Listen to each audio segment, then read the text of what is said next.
I do see her on Teams. Dr. Nguyen? Present via Teams. Melissa Palmer? Present. Jason Mitchell? Present. Okay, we do have a quorum. So quorum is present. Yes. Let's go ahead and open the meeting with the Pledge of Allegiance. I pledge allegiance to the flag of the United States of America and to the republic for which it stands, one nation under God, indivisible, with liberty and justice for all. Let's see.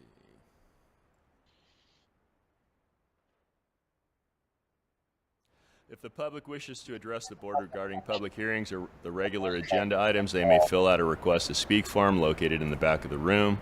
The form should then be given to the secretary prior to the start of the meeting, but we will extend that. The time limit rule noted on the form will be enforced pursuant to ARS 431.02H. The public will have physical access to the meeting place 15 minutes prior to the meeting. Members of the Mohave County Board of Health will attend either in person or by telephone conference call. Let's now have a moment of silence for Lisa Archibald, who was an office specialist for senior programs, who passed away on April 10th.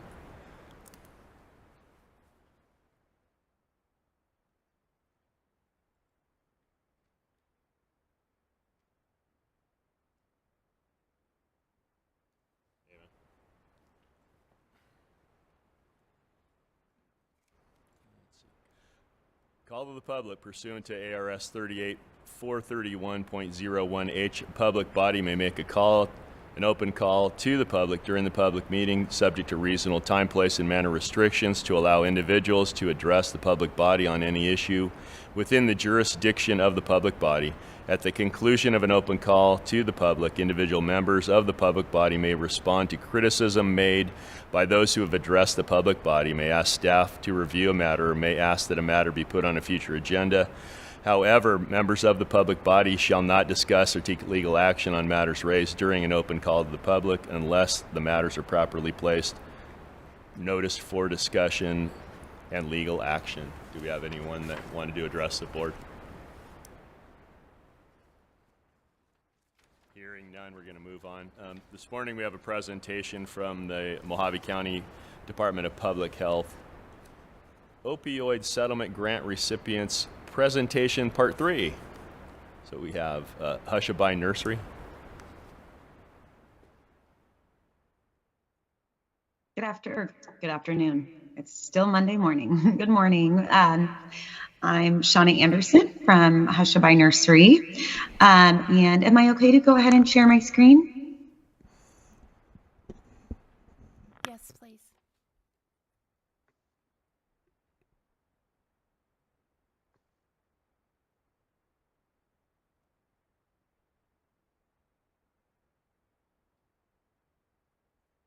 All right, wonderful. So Hushabye Nursery is a two-sided agency.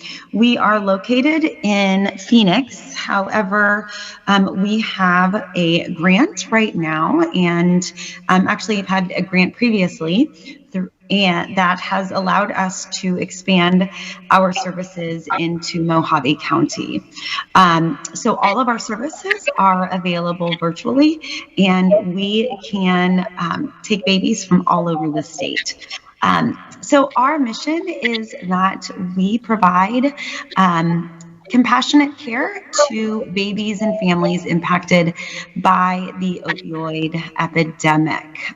We believe that we can support substance-exposed infants and their caregivers with evidence-based programming that changes not only their lives right now, but also their lives in the future.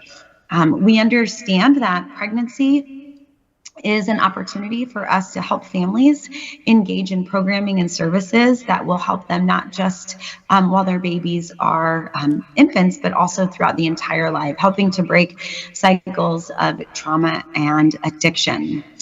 So we're two-sided, as I mentioned. We are outpatient behavioral health services for pregnant and parenting individuals with substance use history, and we are an inpatient withdrawal center for babies who are born exposed to opioids. As I mentioned, all of our outpatient services are available virtually. So our goal is that we want families to get engaged in programming as soon as they find out that they're pregnant. Once they find out they're pregnant, we can connect them to resources. This includes, oh, okay, am I okay? Needs to switch their presentation. Okay. They are able to connect them to recovery services, parenting education. We also have our own outpatient behavioral health services, including counseling, case management, educational programming, and peer mentoring. Then when babies are born exposed to substances, they can come to Hushabye and go through their withdrawals in a trauma-informed environment that was created just for babies who were born substance exposed. This is what all of our nurseries look like. As you can see, there's a bed for the baby and there's a bed for the families. The question might come as, why is this needed? Why are these services needed for our families? And the reason these services are needed is because of neonatal abstinence syndrome or neonatal opiate withdrawal syndrome. This is simply the condition that babies experience once they are born and they have been born exposed to opioids. It's really important that we understand that babies are not born addicted. They are born dependent.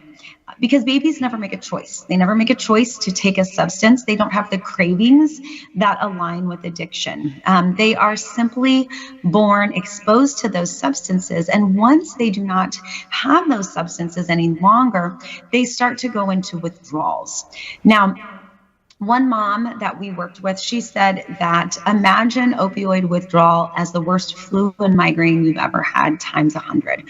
And we know that that's what these little ones are experiencing. Anything from tummy aches to tremors, vomiting, diarrhea. They are babies that just don't feel good. And the way that these babies are generally treated is that they are scored for their withdrawal symptoms. And then if they score high on those withdrawal symptoms, they're sent to the neonatal intensive care unit where they're given morphine to manage their symptoms. That length of stay can be upwards of 22 days in the hospital as the average, but we've seen babies in the hospital for 30, even 60 days. The morphine that is given to these infants helps them to feel better. However, what we know is that morphine actually after birth has been associated with some behavioral outcomes that could have long-lasting impact on these babies. So the morphine that they're given is not good for them. There's also a lack of parental bonding. Parents are not able to be bedside with their babies. They're not able to spend the night with their babies. We also know that families who have substance-exposed infants need more support. They need care. They need the support from social workers, peer supports, counseling, all the things that we have on site at Hushabye Nursery. We also know that when we look at opioid overdoses, that accounts for 11 to 20% of all pregnancy deaths in the United States. The United States ranks very high for maternal mortality rates. And one of the main reasons we rate so high is because of these opioid overdoses, which are completely preventable deaths. And so these babies are in the hospital for a long time. There's always involvement with the Department of Child Safety. Parents are not getting the support they need, and there might be negative health implications due to the morphine that they're given after delivery.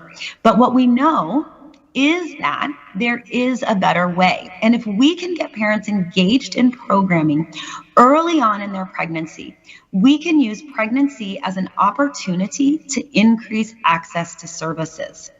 We can help get families on the road to recovery while they are pregnant.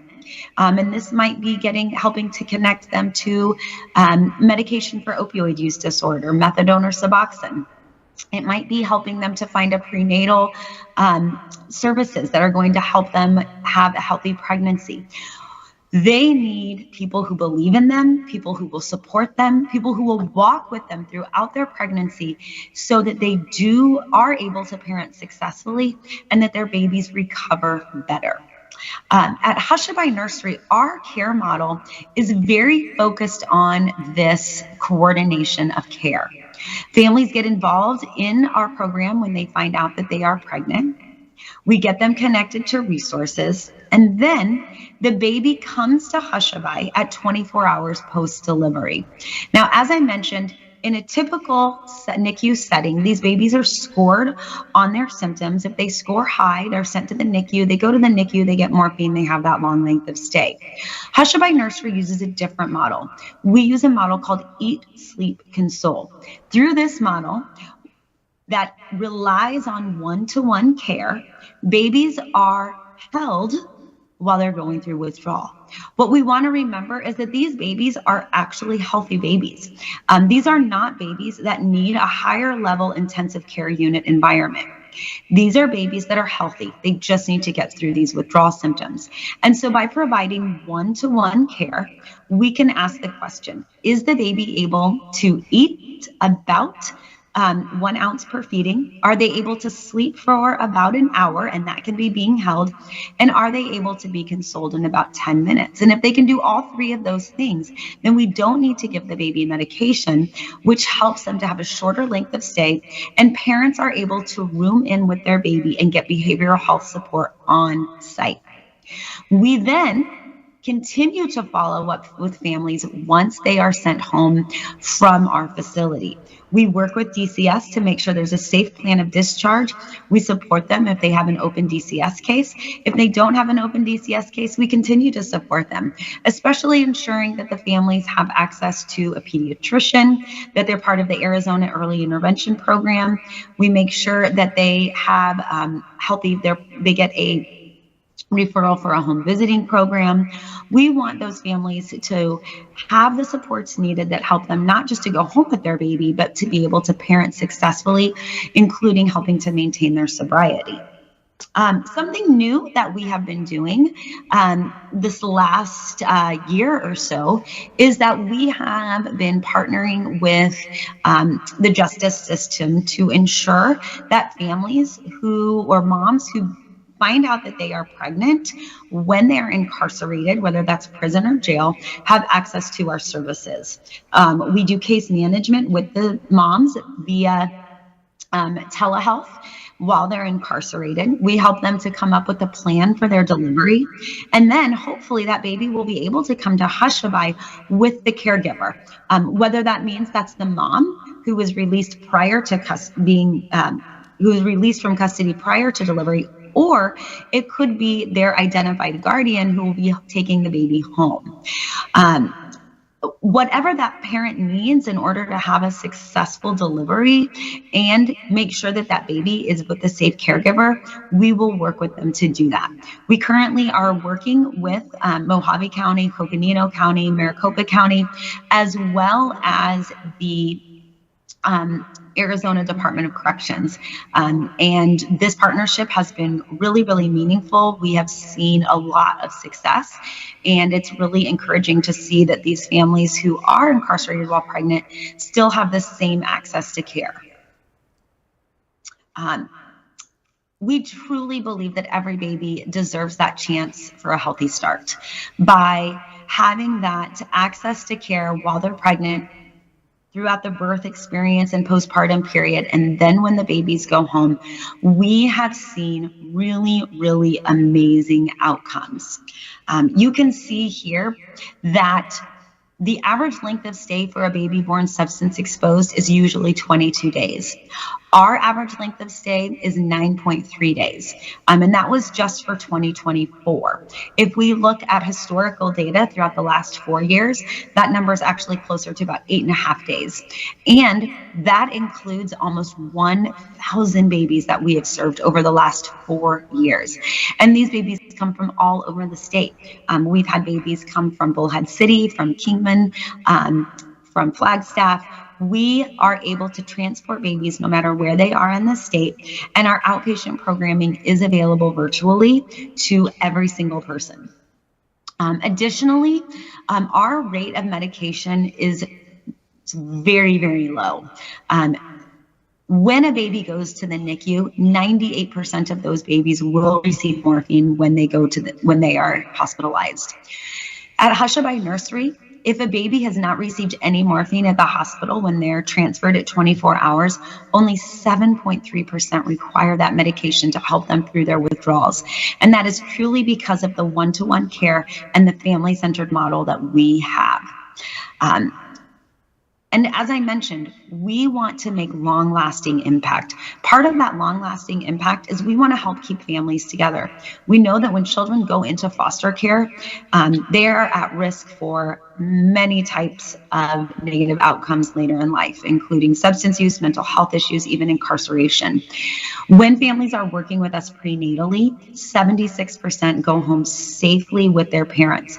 And that is DCS helping to, is the one making that recommendation. And then finally, we are a huge cost savings.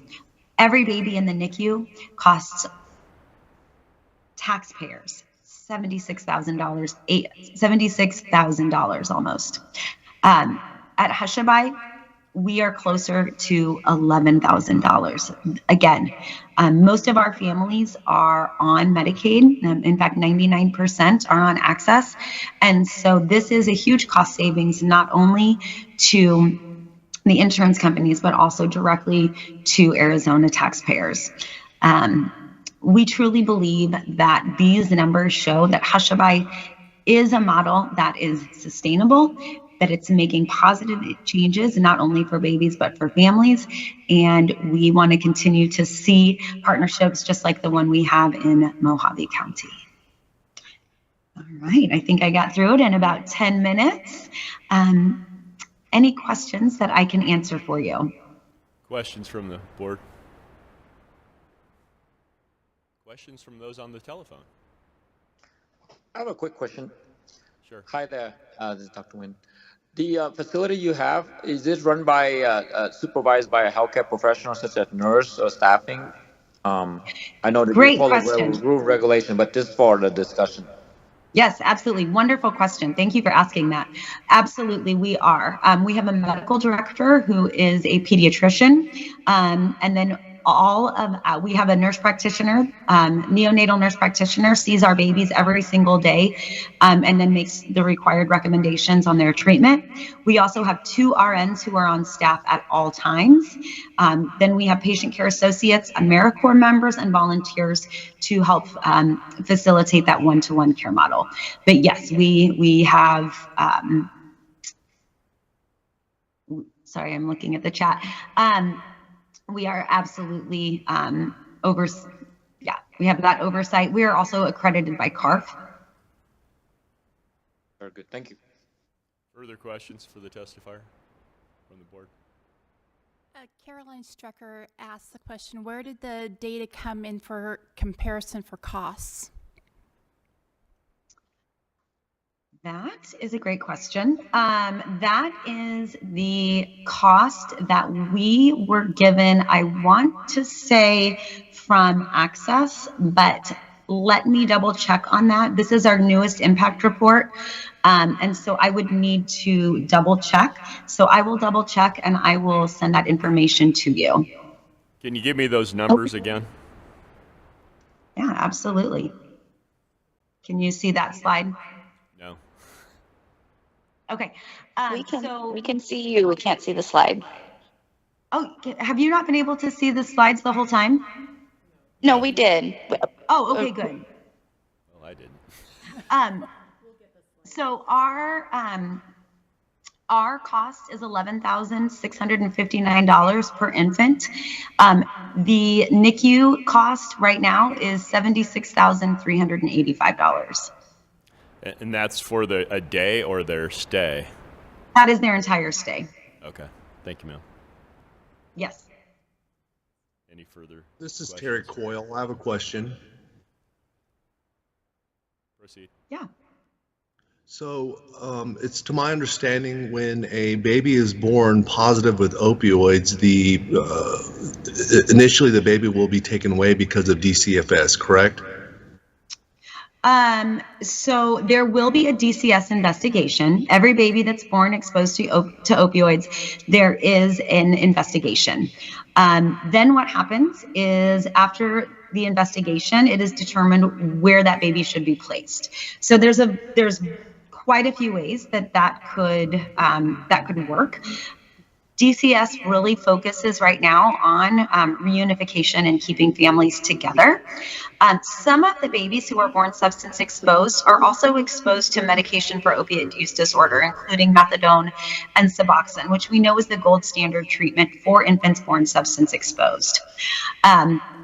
So that is always taken into consideration. There's other things that are also taken into consideration. For example, if someone is new to sobriety and they have a really strong support system, so maybe they have a mom or a dad or a grandma, aunt, uncle, who says that they could be what is called a responsible adult. And they would be that person who would say, I can ensure the safety of this baby and help this parent to parent their baby, but I am solely responsible for the safety of the baby. Then that would be considered an in-home placement with a safety plan. So that is an option as well. But there has to be an investigation first. It's not an automatic removal. And Hushabye works with DCS every single day. As I mentioned, we focus on prevention. And so we start working with our families early on to plan for what it's going to be like to have DCS involvement. So we have our families start making that plan, identifying who their responsible adult might be. If they're not in recovery, helping them to get into recovery, helping them to make sure they have stable housing, healthcare, all the things that they're going to need in order to parent safely. And then when the baby comes to Hushabye, DCS usually will come to Hushabye. They'll talk to the parents. We make sure that we go to all of those meetings, their court dates, their team decision-making meetings. We work with that family and support that family through that process. And then DCS then, once the baby is discharged, will make the recommendation what the placement could be. So the three options would be there would be no DCS involvement. The second option would be that the baby would go home with an in-home safety plan with a responsible adult. And then if that is not possible, the next goal would be for kinship. Trying to send the baby home with a family or a friend. If that's not possible, then it would go into foster care. But it is not that automatic removal. It's really based on the investigation and what they find. Okay, thank you. Yeah, thank you for asking. Any further questions from the board? Hearing none. Thank you, ma'am. Thank you for your presentation. Yes, thank you very much. I'll follow up on that data, and I'm happy to send a PDF version of the presentation to you. That'd be great. Thank you. Yes, thank you so much for your time. Have a wonderful rest of your day. You too. We also have a presentation from WestCare.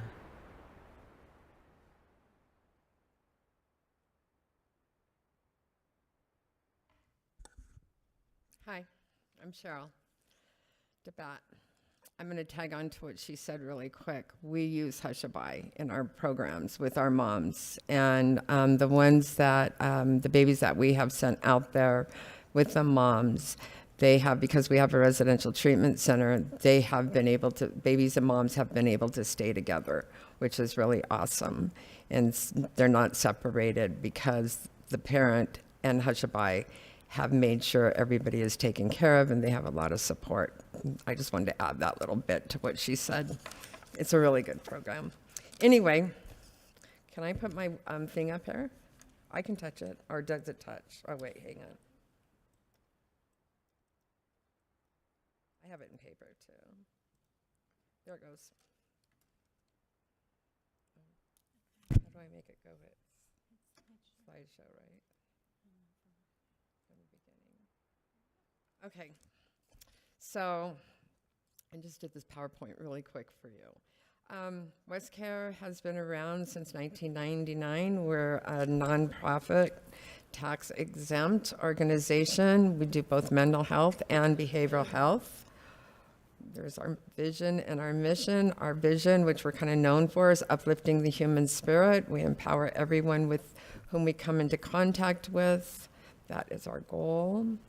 And so the services that we offer are outpatient treatment education, residential treatment for women and their babies up to 12 months old, prevention and education, intervention, mental health, crisis stabilization, detoxification. We have shelters and housing, veteran services, domestic violence, criminal justice, homelessness, navigation. With our, we have received the opioid funding for, I think we're in our second year. And what that has done, and I'm going to go over our outpatient services here in a minute, but what that has done for us is it has allowed us to have a designated opioid counselor that she does co-occurring, but she also, anybody that has opioid issues, substance using issues, she helps them. We started out with Medicaid access. We were completely grant funded up until about a year and a half ago. And so we now take Medicaid. We're a health home for Care First, Arizona Complete Health. And we have HCA as well for our residential treatment center, like I said, and for our outpatient services. And it's very hard to do switch from grants to 100%, from 100% grants over into Medicaid. So what the opioid funding has done is offset that and helped us with a case manager and a counselor, which has improved our services 100%. And we service all of Mojave County and beyond because we go into La Paz, we go everywhere. But Mojave County, it's all the tri-state area. So we do SUD treatment, education, prevention, mental health, crisis stabilization, court order services. We do the DUI treatment, education, screening. We work really closely with the courts for anger management, batterers intervention, domestic violence survivors group, veterans, parenting, and so on. There's pretty much nothing we don't do. So we provide our goals with the county, which we report on every quarter.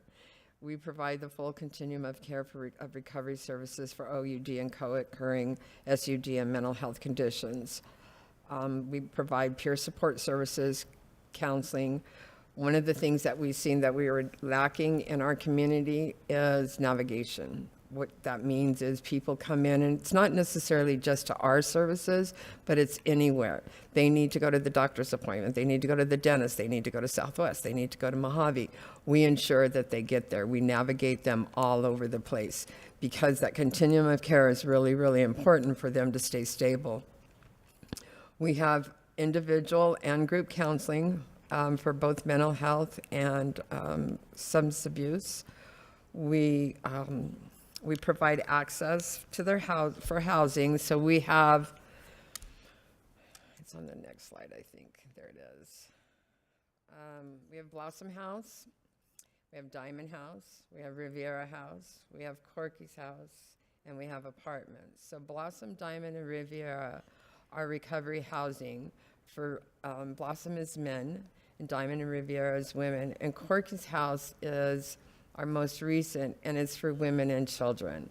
One of the biggest, another gap that we found is we work really hard with DCS and with families, moms, to ensure that they get clean and sober through residential treatment. A lot of times we're able to reunite moms and kids, and we didn't have any place to put them. We spent 90, 120 days working and ensuring they know how to be parents, they know how to do everything they need to do, and we had nowhere to put them. So we recently, with the help of the county, the ARPA funding, we were able to purchase a 5-bedroom, 4-bath house.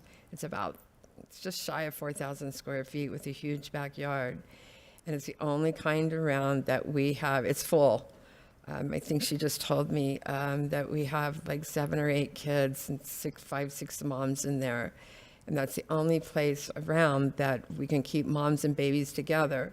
It had a little apartment attached to it. So those that are working on getting their children back with them, moms and dads, we turned that little apartment into a visitation center for DCS. So they have a place that they can have supervised visits. It's separate from everything else. And they're in a home-like setting. There's a little fridge and a little hot plate. Everything is in there so they can take care of their children and have their visits regularly. It's part of their aftercare program. One of the biggest things that we have found is getting everybody on the right track with their counseling, their groups, everything is aftercare. Once they leave residential treatment, whether it be us or somebody else, for OUD and SUD, aftercare is just as important. We keep them and help them with their MAT services. We enroll them with psych services. We have a psych on staff. We have medical director. We have all the components that we need. But our goal is always the client and to make sure that they are their recovery is long-term. I kind of went over the goals a little bit that we had put. I don't know if you guys ever get to see our reports, but our first goal was increase the availability of access and evidence-based treatment services to reduce opioid misuse. 100% will be screened and assessed, which they are. 100% of people that walk through. 70% of clients completing discharge will be substance-free, which we are right at that. And I have a little chart that I'll show you in a minute. And then 75% needing MAT, which is medication-assisted treatment, or psych services are linked, which they are. And the second goal was reduce the behavioral and social consequences related to opioid misuse by increasing access to and availability of recovery support services. So that is to ensure that basically they're feeling better. They have their mental health under control. They have everything under control by the time that they are completing our services. And then just because they're done, we don't stop. We have a case manager that continues to follow them. It can be, we start out a couple times a month because our goal is to take a person that is struggling with substance use. We get them clean and sober through all the different services that we offer and do the continuum with their doctors, their dentists, everything. And then we want them to become a productive part of society. So, but they're not done then. They still need those support services. And it feels like that's what is lost a lot of times. It's like, okay, you're healed, move on. It's not that way whatsoever. We continue to follow them. We continue to case manage them. When they walk in the door, when they're having a bad day, somebody's always available to help them. It's not just one and done. Once they become part of the WestCare family, they're part of us forever. I think it's really important, and we relayed that to them. That's a huge message that we're constantly telling them, no matter where they're at. We have people that come in from 8 years ago. We have people that come in that we haven't seen in months, years, just to give us an update or struggling with a piece of paper or something. But they're always part of us. Anyway, so you can see in the first quarter of this year, I just did this year, we started out, this was a very new, concentrating on OUD was very new. We concentrated on SUD.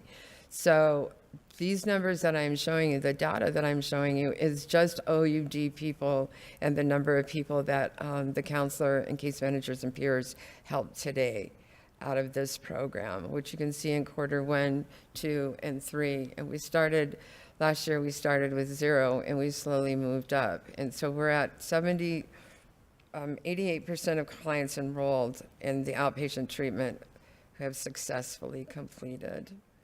And the percentage of clients that are linked to care is 87 and 46 that we have helped gain employment.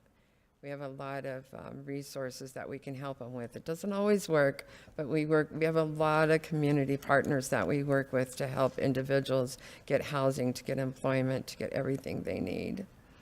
And then I forgot to put in that one. So 83% of all clients are referred to SLIC, 61% of all clients maintain improvement, 26% decrease post-admission for not following through with services.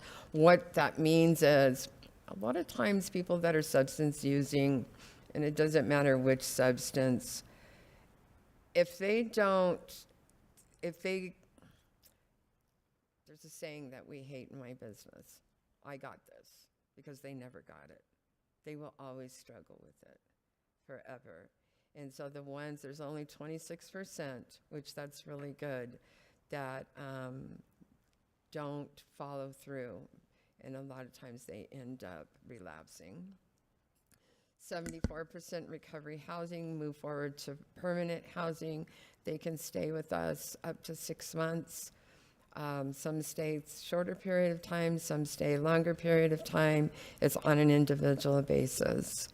And then 47% of all clients are working or enrolled in educational services upon discharge.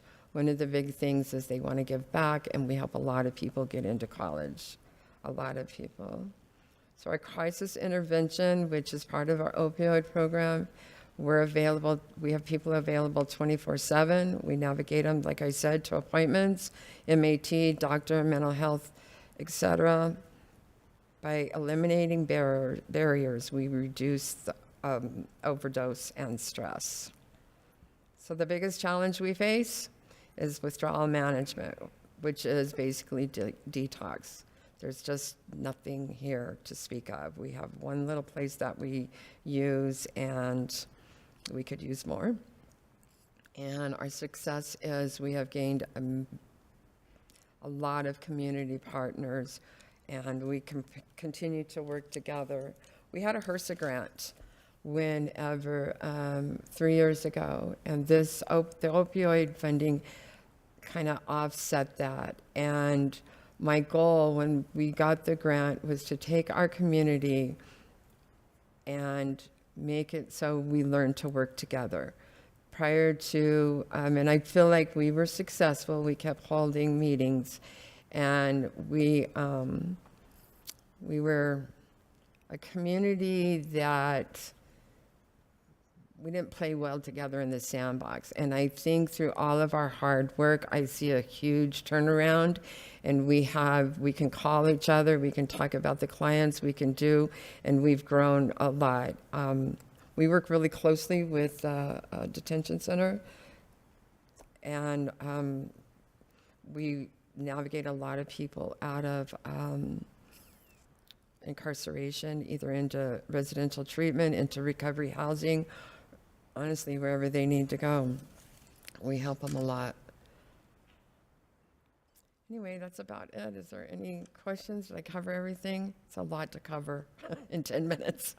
Questions from the board? Yes, this is Sandra Thomas. I hope you can hear me. Cheryl, good to see you. Good to see you. Want you to know that West Care is such a important part of our community, and I know that your staff and you provide a number of hours not paid for in that facility. I visited it. I've met some of the women that are there. So thank you for the things that you do. Quick question. The first slide said HIV/AIDS. Do you you didn't say that, and I just wondered how you addressed that. Second on. I'm sorry, go ahead. I just had a couple more questions, but go ahead and address that. We work with the health department. They come in on, I think it's like monthly, quarterly. Yeah, they come in every quarter, and we offer it to all of our participants in our house for the testing, and then we give them education on it. We even hold groups on it, but we work really closely with Mojave County Health Department and ensure that that service for testing knowledge, if they need further help, is all offered to them. And we do it, like I said, every quarter they come in. We have group every morning at 8:30 in the morning, and then again, I think it's at 10:30. And so we basically give them the room and then an extra area that they can have private discussions if they need to. And it's just a service that we offer that we find extremely important. Excellent. And on navigation, when you transport these men or women, how do you do so? We put them on our back and run around. No, I'm kidding.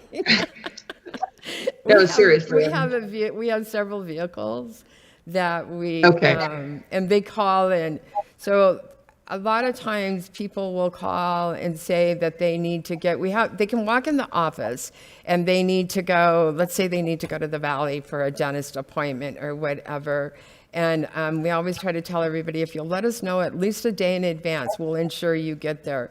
People that need to get to and from treatment, people that are in crisis, we kind of drop everything and we go pick them up. I have peers that drive the vans, and we're all over the place during the week. I just wondered if public transport was something that you used. And then also, how do you manage the apartments and the homes? Is there an in-house staff? Does someone check on that home every day? Yes, there has. So we have a peer that has some clean time. We'd like to see them have at least a year. And the residential and the safe house have paid staff there 24/7. And then as far as the recovery homes, we have a peer that usually has a full-time job, part-time, full-time job. And Stephanie Bethards oversees all of those houses. And she has a direct link to them. She's like a mother hen. She ensures that everybody's doing what they're supposed to be. But yeah, we've been doing it a long time, and it seems to work. As long as you can find somebody that is responsible that is in a program, we can't require them to do 12 steps. We strongly advise it, and then they can also they can do individual counseling. But they need that support group, and that's why the recovery housing is so good. And yes, we do have somebody that monitors it. And then Stephanie oversees all the houses. And she's Fantastic. Her job. Fantastic. Thank you, Cheryl. Also, post-survey from participants. I know you do that. I'm pretty sure that there's a post-interview or a post-questionnaire or that all participants fill out, correct? Mm-hmm. Yes. I'm sorry, I don't know if you can And see then, me. Yes.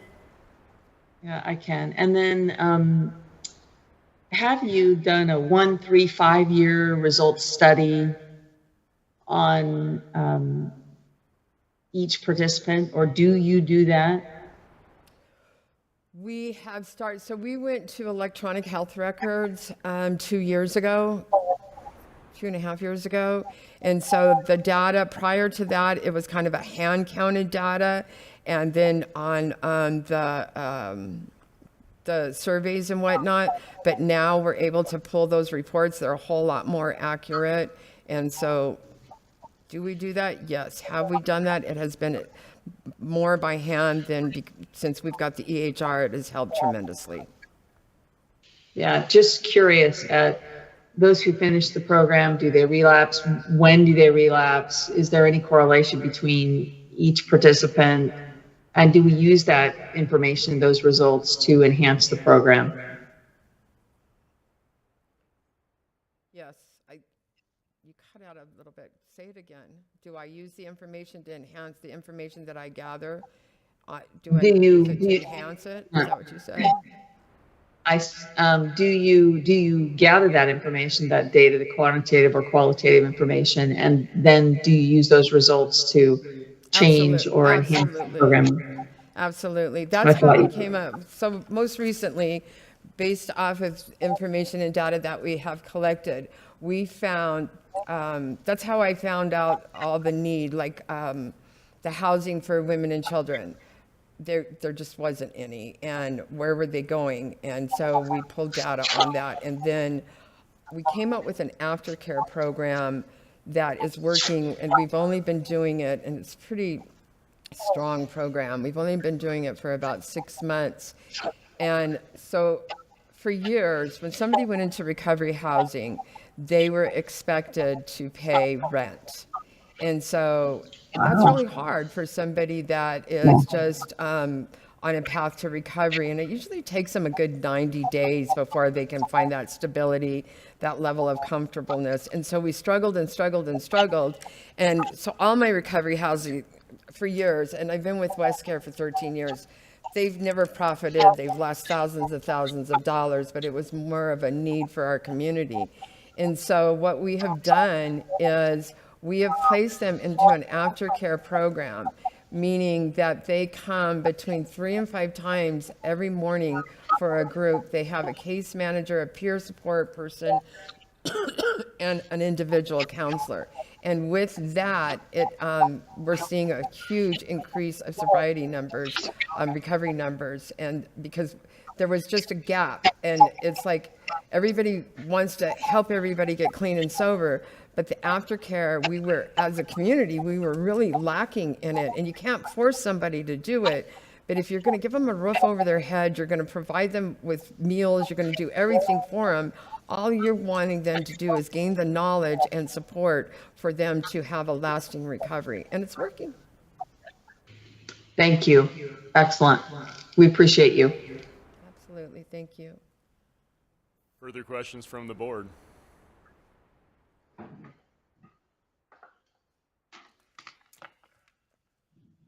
Hearing none. Thank you, ma'am. Enjoyed Thank your you. presentation. Thank you so much.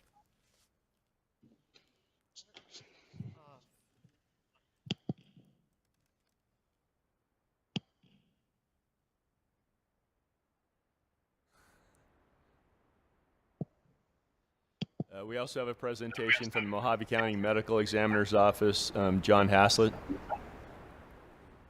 Executive Director of Contracted Services.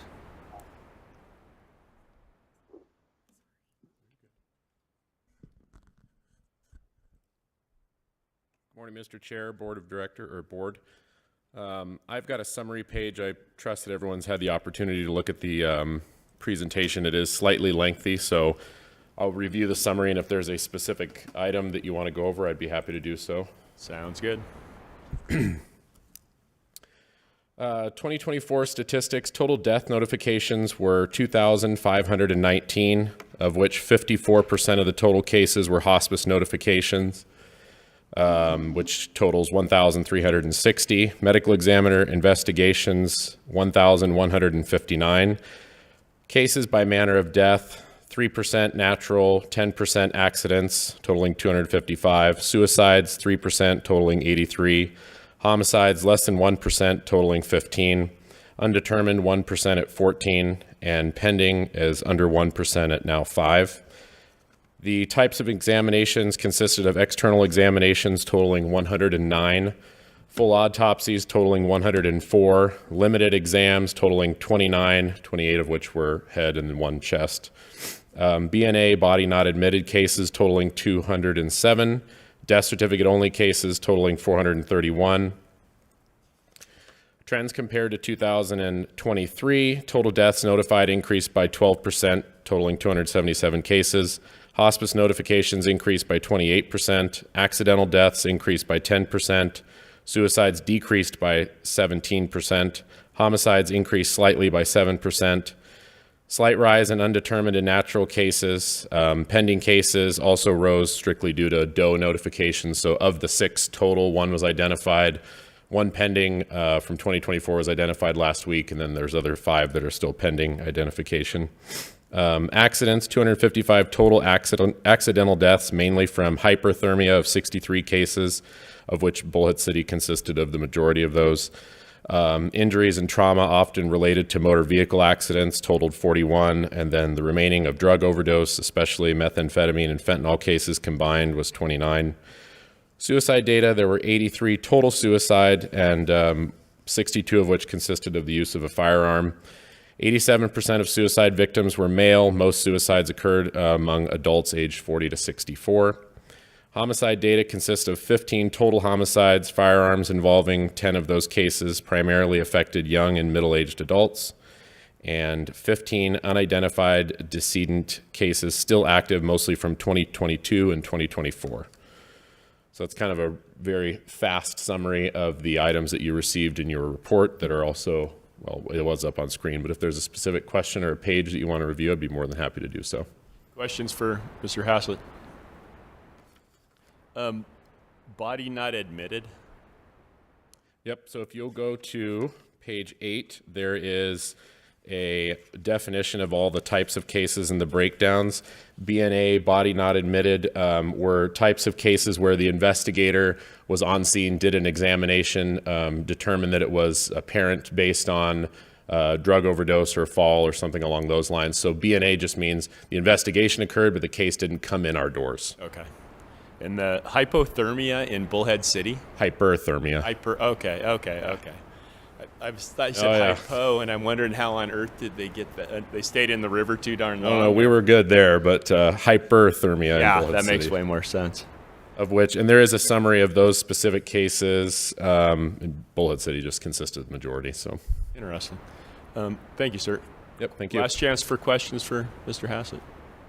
Hearing none. Thank you, sir. Thank you.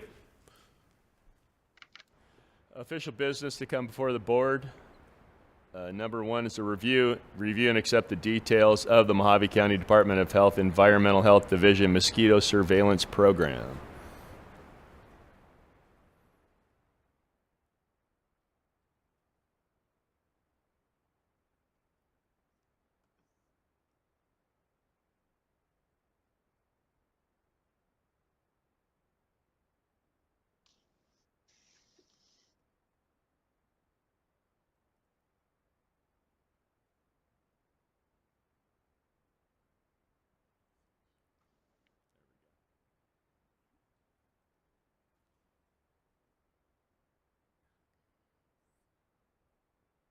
So good morning, Chairman Gould, members of the board. I'll be presenting this morning on the vector surveillance and mitigation activities conducted by the Environmental Health Division and as they relate to mosquito populations in Mojave County.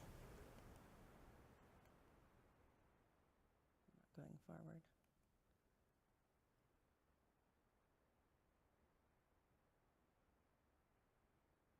Is there a magic button to go forward?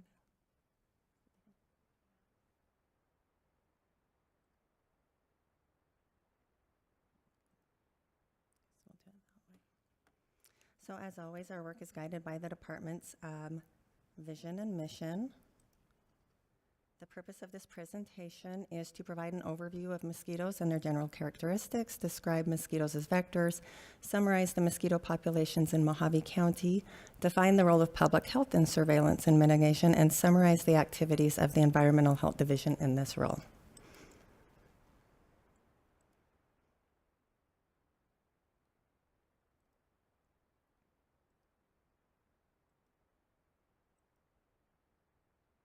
So for a brief and general overview of mosquitoes, there are about 2,700 mosquito species globally, 176 in the United States, 46 identified in Arizona, and 9 identified in Mojave County.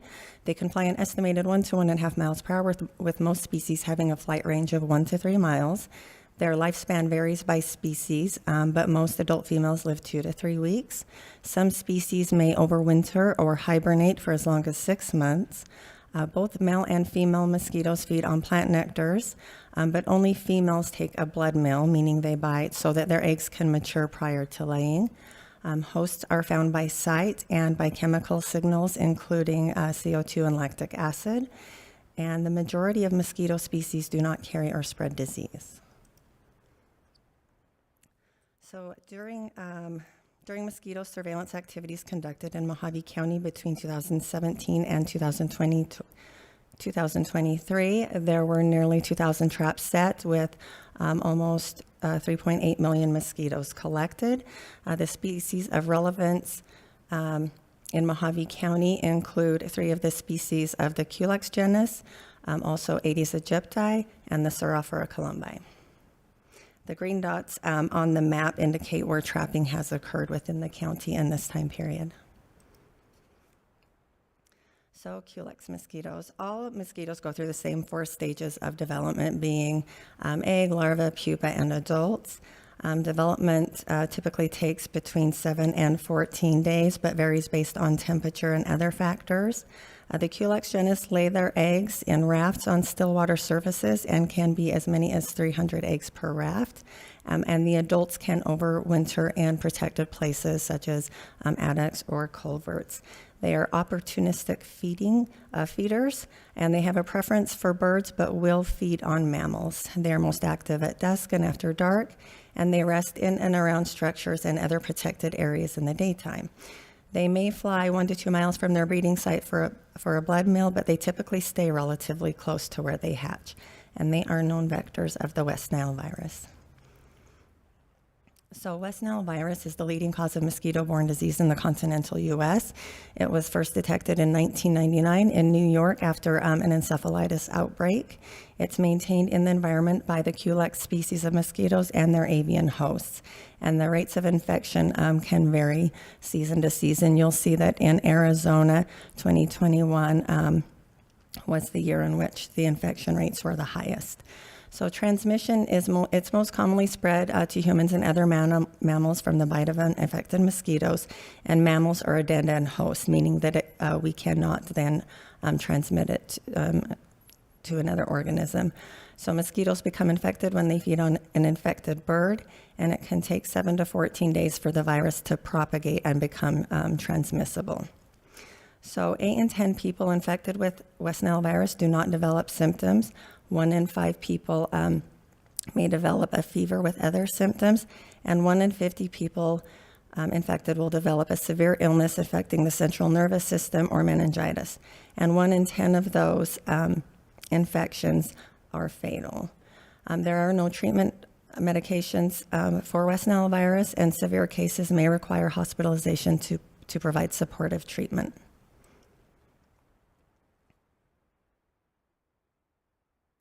So from this table shows that from 2017 to 2023 in Mojave County, about 19,000 of the nearly 3.8 million mosquitoes collected were Culex.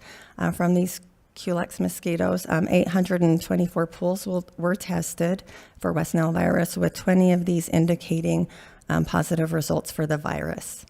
And the green dots on the map are representative of the number of Culex collected in an area, while the gold dots are representative of the proportion that tested positive for West Nile virus.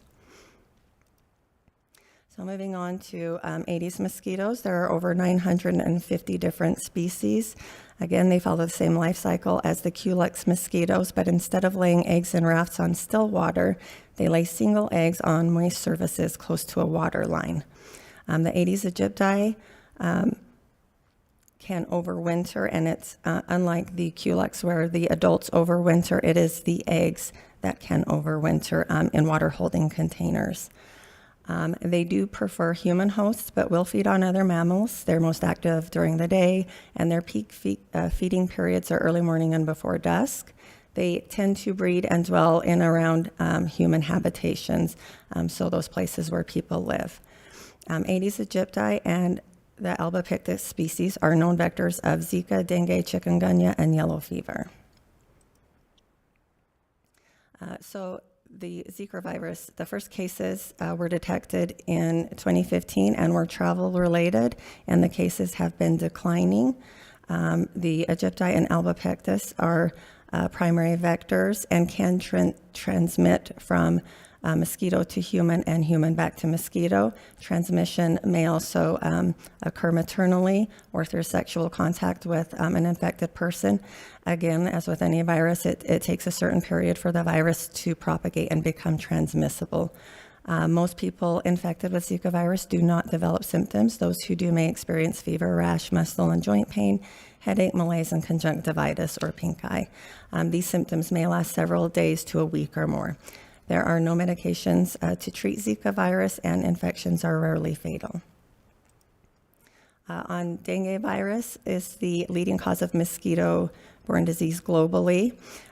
Locally acquired cases have been detected in a handful of states, including Arizona.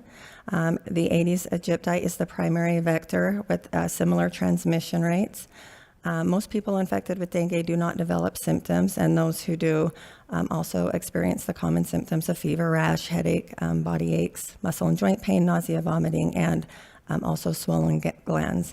These symptoms can last between 2 and 7 days. Severe dengue may develop after a second infection. There is no specific treatment, so it is treated with a pain medication, and severe cases often require hospitalization to provide supportive treatment and may be fatal. Vaccination may be recommended for some travelers. So for chikungunya, in 2014, local transmission was identified in Florida, Texas, Puerto Rico, and the Virgin Islands. Locally acquired cases, though, have not been reported from U.S. states or territories since 2019. All cases are travel associated. Again, the Aedes aegypti and albopictus are the primary vectors with a similar transmission. Most people infected with chikungunya will develop symptoms, and those who do may experience the fever, rash, head and body aches, severe joint pain, nausea, vomiting, fatigue, with symptoms lasting between 7 and 10 days. Again, there are no specific medications to treat chikungunya, and fatality is rare. So this table shows the probable and confirmed cases of each of the arboviruses presented for Mojave County and Arizona as a whole. Of the 40 cases assessed for Mojave County from 2017 to 2024, there have been 2 probable and 2 confirmed cases of West Nile virus, and none in the for the other arboviruses. So the last mosquito species of relevance we'll look at is the Saurophora columbi, due to their sheer abundance in Mojave Valley and representing 97% of the mosquitoes trapped in Mojave County. Again, the life cycle development will be the same, and like the Aedes mosquito, they lay single eggs on the moist surface, and they develop when they're saturated, so they're considered part of these floodwater mosquitoes. They are active day and night, and they are persistent and aggressive biters. They primarily feed on mammals, but may feed on birds. They are capable of dispersing several miles, but tend to stay where they hatch. They mate almost immediately upon hatching, and their populations peak from mid-July to late August. And they are not known to carry or transmit disease, so they are primarily a pest mosquito. So what is the role of public health? The role of public health in mosquito surveillance and mitigation is to reduce the risk of vector-borne illness and disease.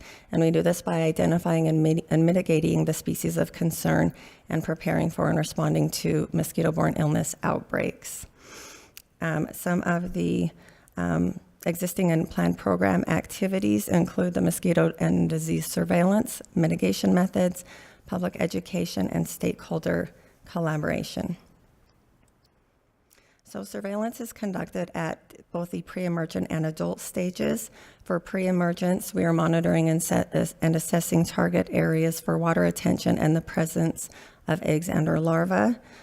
For adults, trapping is conducted in known problem areas and in areas with reported abundance when not already being surveilled.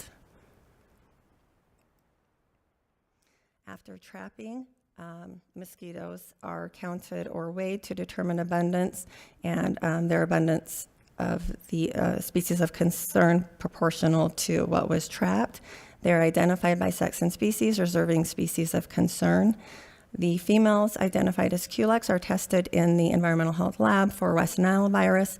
Other species that we identify are sent to the state lab for testing, as we do not have that capability.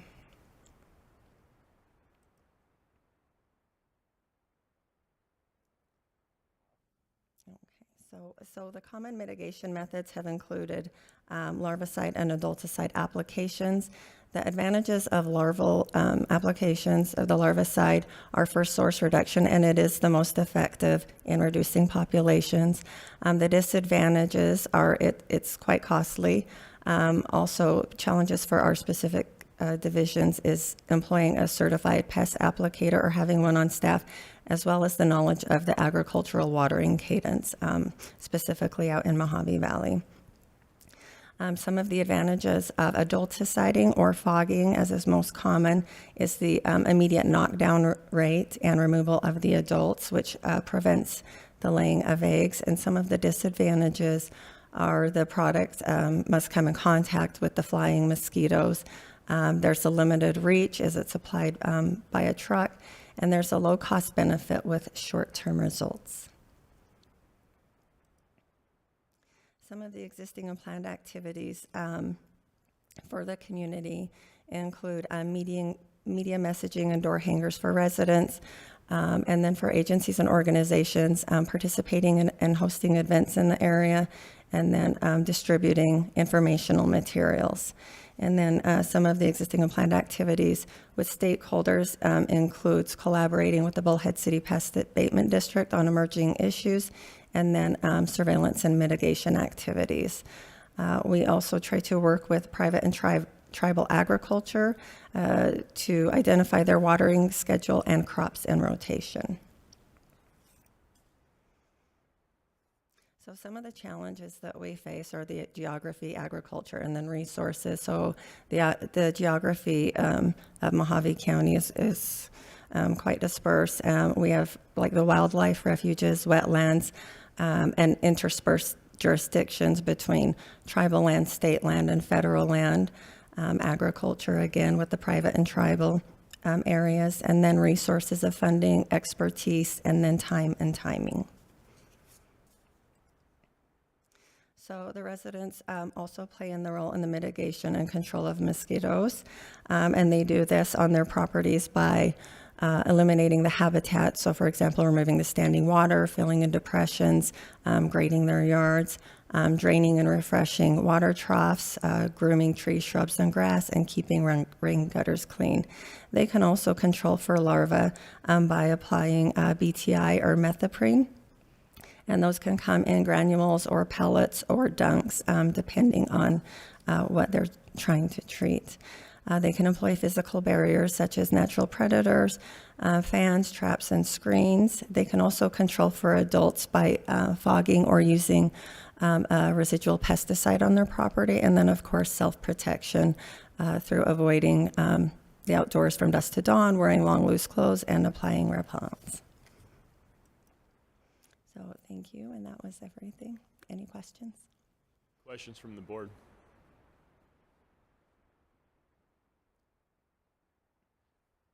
Is that slideshow on our website? I don't believe so. It'd be a good thing to put on the website. I think it's pretty informative. Okay, very good. Last chance for questions. Hearing none. Thank you, Mel. Sir, did you want to testify on? You're the Bullhead City. Yeah, really quick, I guess. Sure. Tell the board who you are. Yeah, Dr. Michael Cavallero, Bullhead City Pest Abatement Manager, Municipal Entomologist. So I've been on staff in Bullhead City for 6 years now, working with Bullhead City Pest Abatement District on issues concerning black fly control, caddisflies, and mosquitoes. So I just wanted to be here today to support the program with Mojave County. I know over the last few years, with staff changes, budget constraints, things like that, we've done our best to kind of have a patchwork program, and I think we've done really great with what we've had so far. I think what I would really stress, because Tara's laid out a great plan. The last 2 years, we've tried to push for more trapping, more education, spot checks for West Nile, engaging the tribe, things like that. I think the program is, just underfunded, to be honest with you. We've had a lot of trouble trying to maintain continuity over the years, the challenges that are associated with it. We've done our best to kind of pick up the slack from Bullhead City's perspective, as the kind of subject matter expert that's been here for 6 years now, what happens outside of mosquitoes don't care about municipal boundaries. That's the issue where my support comes in. Most of the mosquitoes that are generated in the county that come into Bullhead City come from the valley. So when any kind of support that Bullhead City, the Bullhead City Pest Abatement District can provide, we continue to do that, and really appreciate the collaboration and appreciate your time today. Thanks. Thank you, sir. Our abatement program is a general fund expense, isn't it? It's not a special district. That is correct. The general fund transfers in $25,000 per year, but for fiscal year 26, we were asked to take a holiday from that transfer in, so we will not have that $25,000 from general fund. So the plan, of course, is prevention always, and public health is burdened with the disease aspect of it. So public health isn't necessarily the authority in handling nuisance unless it involves some sort of disease. So what we will base our activities on is continued surveillance, prevention through larvicide, education for the public, and we will do that by utilizing some of the contingency dollars from years previous. So if you take a holiday from treatment, we're gonna spot treat, or we're gonna do nothing? We will continue with the larviciding, and that will be the fogging is the piece that we will potentially not have the funding for. So we will prioritize purchasing larvicide and doing the surveillance piece of it, because we need to identify if there's any disease carrying vectors out there. Okay, so we'll still be trapping and looking at which mosquitoes it is that we trap. Correct. And the plan, because we just lost the program coordinator, the plan is to ensure that all staff are cross-trained, so that way all staff can handle the trapping and that part of the program. Sounds like a good idea. So when do you test pools? If you get a complaint from a neighbor that somebody's got a green pool? Pretty much, yes. Because they're private residences, we are not looking over the walls into people's yards, so we rely on complaints from the public. So if you get a complaint, if the person doesn't consent to an inspection, then you have to get a warrant? I don't know the ins and outs on that. I'm going to rely on my manager, Tara Stanek, to answer that, because I do realize that there is a process for that. So thank you for the question. I just want to clarify what the pool testing is. We do respond to complaints for green pools, in which we'll go through, and they're usually vacant properties where the owner has been deceased and they haven't sold the property off yet, and they're not maintaining the pool, or the pool pump goes down if it's a winter visitor's home. And so we typically go in and we'll throw mosquito dunks in there. We'll dip for larvicide, and then throw some mosquito dunks in there to prevent them growing. But when I mentioned pool testing, and I should have clarified, we test, it is called a pool of mosquitoes. So when we find those Culex mosquitoes, between 1 and 50 mosquitoes is placed into a vial, and an immunoassay is added to it. They're processed through a centrifuge where it will show the results of whether that particular pool, that particular sample of mosquitoes is positive for West Nile or not. And so we would treat, I think the fogging, if we were to do fogging, it would be in the cases where there was a large presence of mosquitoes testing positive for the West Nile, and not necessarily for those pest mosquitoes. So the pool that you were speaking of was the pool of mosquitoes that you were going to test, centrifuge? Yes. Rather yes. than swimming pools? Yes, okay. Correct. A sample. So yeah, I thought when I heard the word pool, I thought swimming pool. We do that in a roundabout way as well. Sure, sure. Thank you, ma'am. Questions from the board? Hearing none. Supervisor Gold? You need to take a vote on that, or? Just Caroline Strucker has asked, have any changes been noticed with Colorado River water units with the caddisflies and mosquito populations? Luckily, we have the caddisfly guy here. Thanks for the question. Yeah, so regarding mosquitoes and the flow manipulations that come out of Davis Dam, there hasn't been any documented differences as far as my trapping is concerned.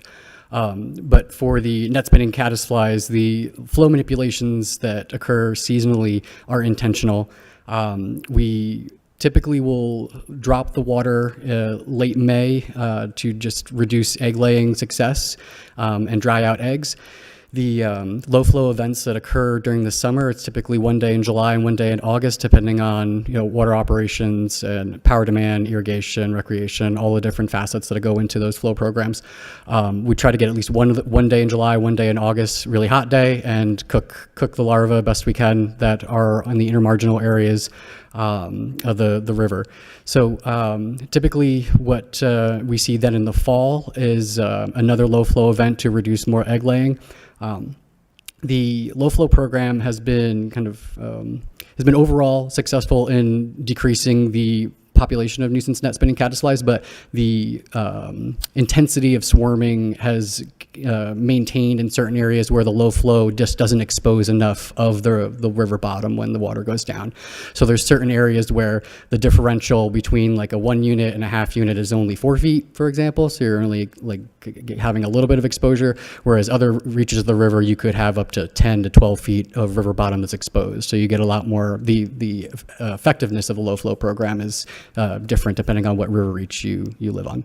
So it just depends on the depth of the water in that area and how much it recedes when they shut the flow. Yeah, if you think about just the topography of the river, like what the unit flow is going to actually be realized as far as the water depth. Sure, and you're working with the Bureau of Reclamation to manipulate that water flow.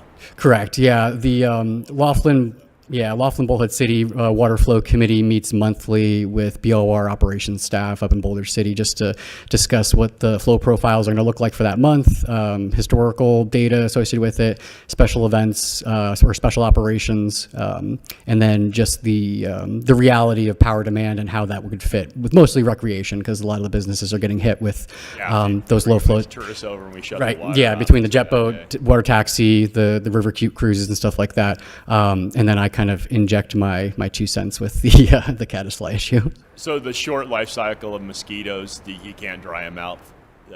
If you dry them out, they just lay another batch of eggs. So with any mosquitoes that are generated from, I would say, the river are typically the backwater areas. So most of the mosquitoes that we're seeing in the county are coming from those flood irrigated fields. So Bermuda is kind of our public enemy number one as far as crops go, because they require a lot of water. Number one, there's no pivot irrigation to my knowledge for any Bermuda operations yet. So when that water is released, there's only a couple inches of water that's needed for Seraphora, for example, in the heat of the summer, they go from egg to adult in 3 days. So, we've seen a lot of better water management, in my opinion, with the pivot irrigation and alfalfa.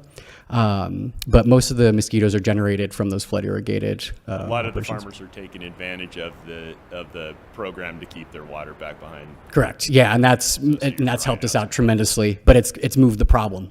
So now we have crops that they're growing in different areas, different soil types, different water retention properties. The residency time of the water in certain areas is just longer, so there's more opportunity if it's not larvicided. So the problem has maintained similar areas the last 2 years, I want to say, but it does continue to shift as water policies change. As they rotate their crops. Yeah, exactly, and crop rotation as well. Sure. Yeah, most of this is going on in my district, so Right, in the Boulder yeah. City portion of it, so it's an important issue to me. For sure. Yeah. Any question from the board? Hearing none. Thank you, sir. Thank you. Did we need to take action on this, or this is information only? Yes, please. You'll need a motion to accept. So I'm looking for a motion to accept the details of the Mojave County Department of Public Health Environmental Health Division Mosquito Surveillance Program.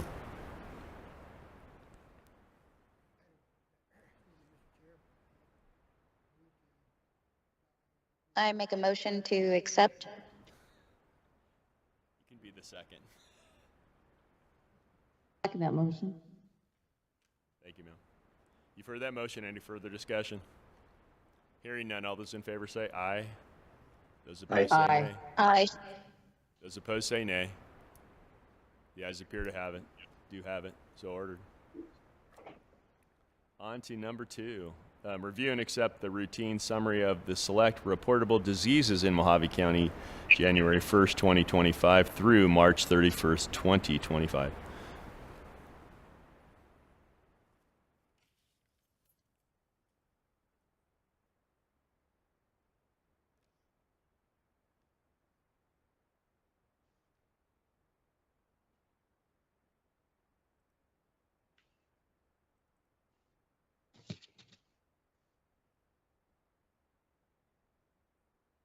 It's coming up.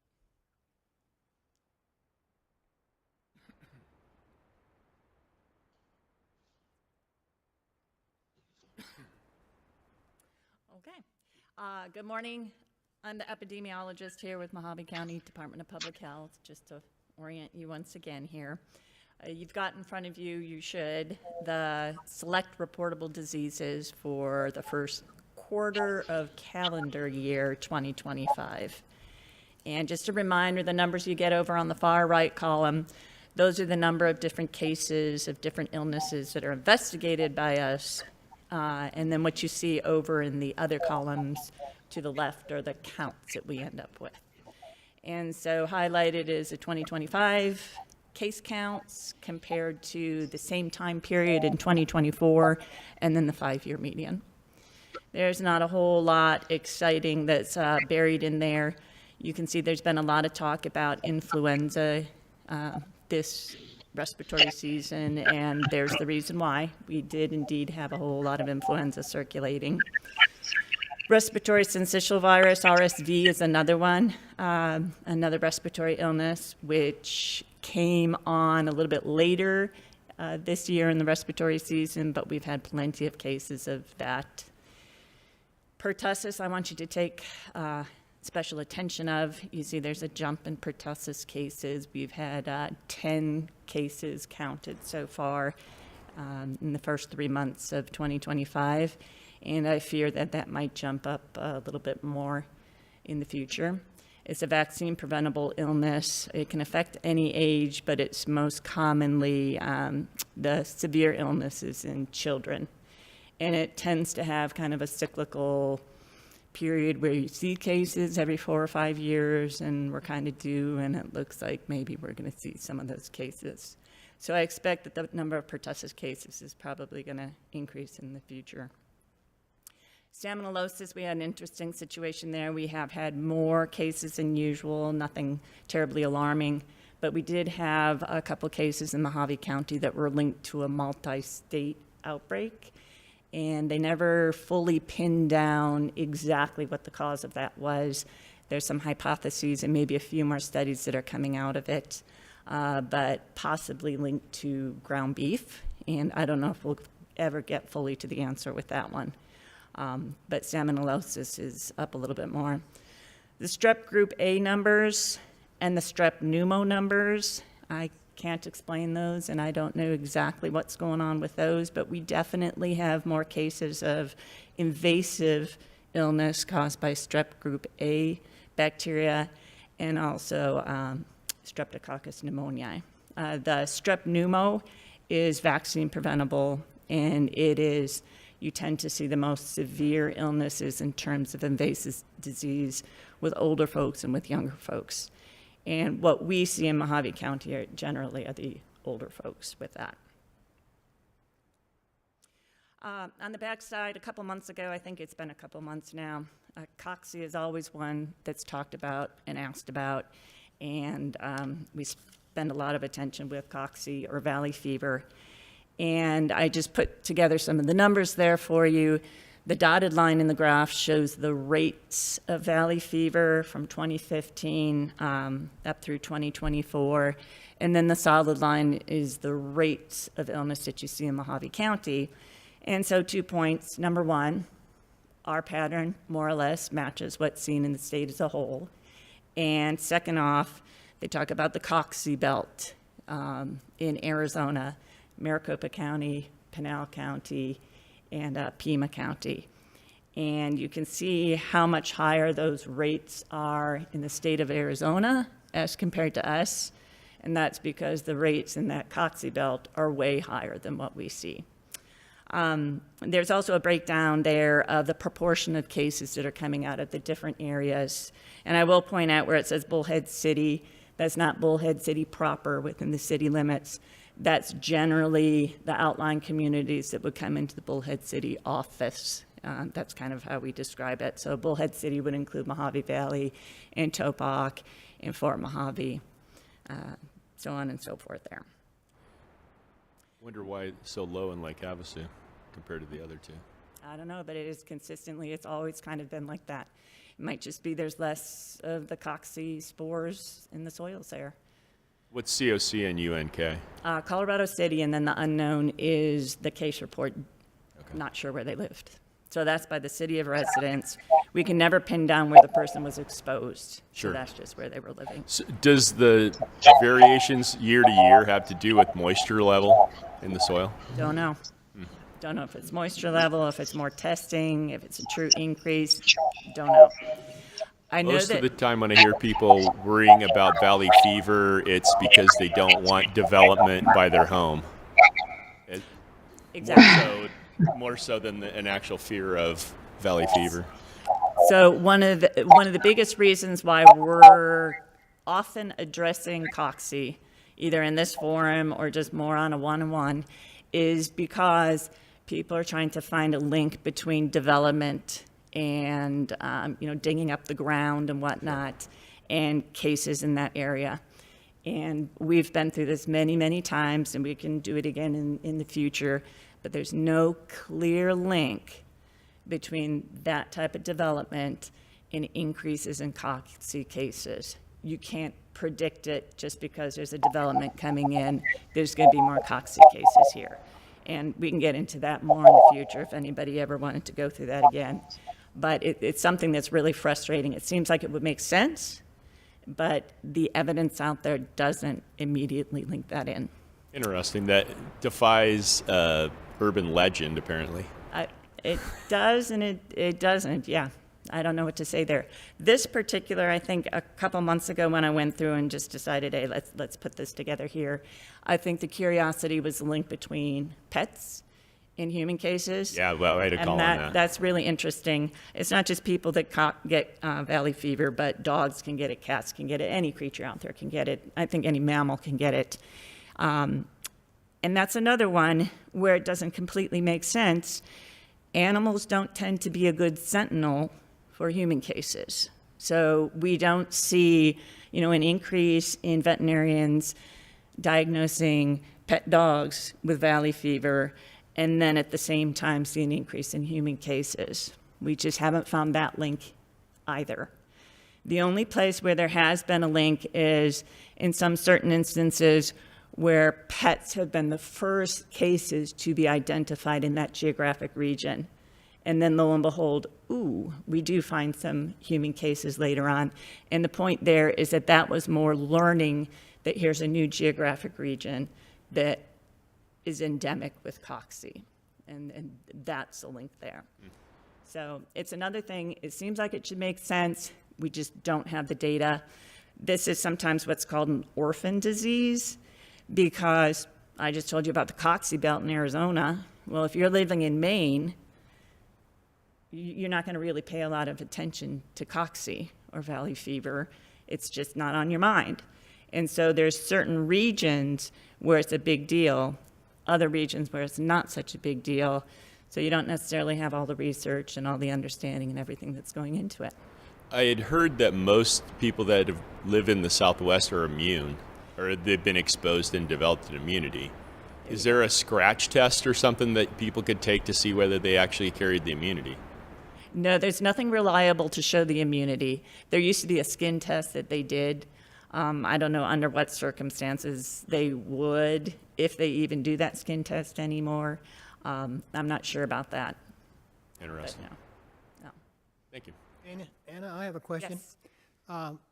And you probably won't be able to answer this, but I'm aware of at least one case where there was a medical procedure carried out on actually a surgery on an individual that had near fatal results, and it turned out that he had been misdiagnosed and he actually had valley fever, and they had not done a test on this individual. So is it pretty much common in this area, or just is it so or the case is so rare that they just don't always test for that when they're testing for other things? So, right, go back to that idea of an orphan disease. This isn't necessarily something you're going to learn about in medical school or residency or so on and so forth.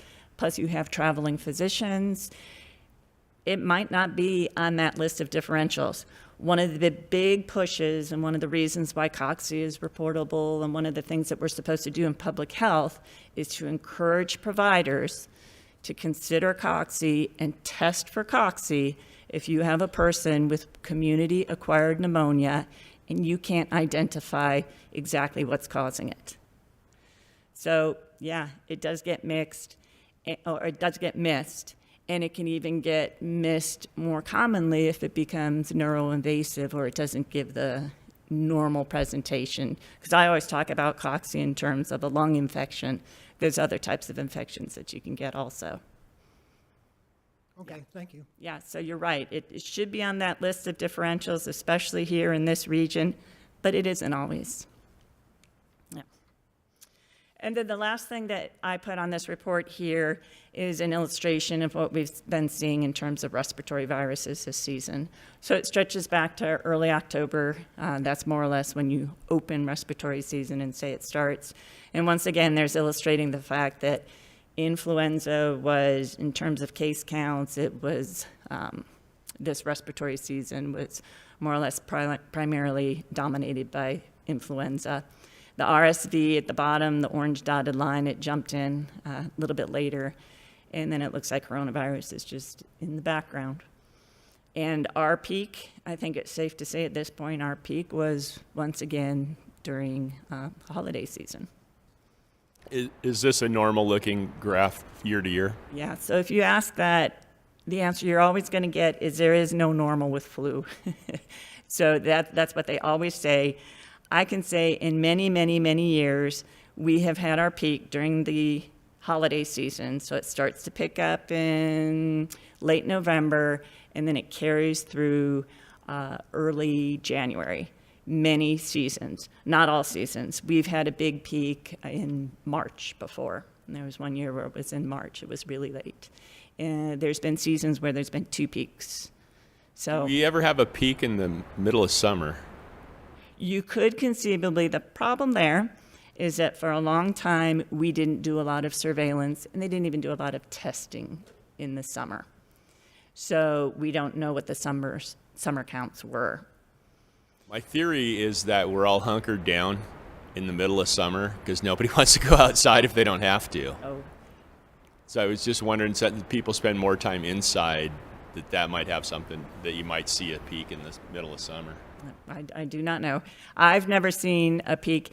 The surveillance has increased since COVID. There's been a lot more reporting, not just only of COVID, but also of the RSV and also the influenza. And a lot of times you'll get tested with the test for 2 or 3 of those. So we do have better numbers more recently. All I can say is we haven't seen a peak in the influenza yet in the summer. In the northern hemisphere, I should say. Thank you. Any other questions? Supervisor Gold, Dr. Nguyen is online on Teams to say a few things. Sure.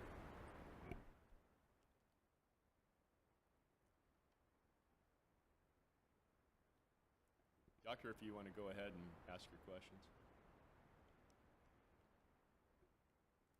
I think he needs, oh.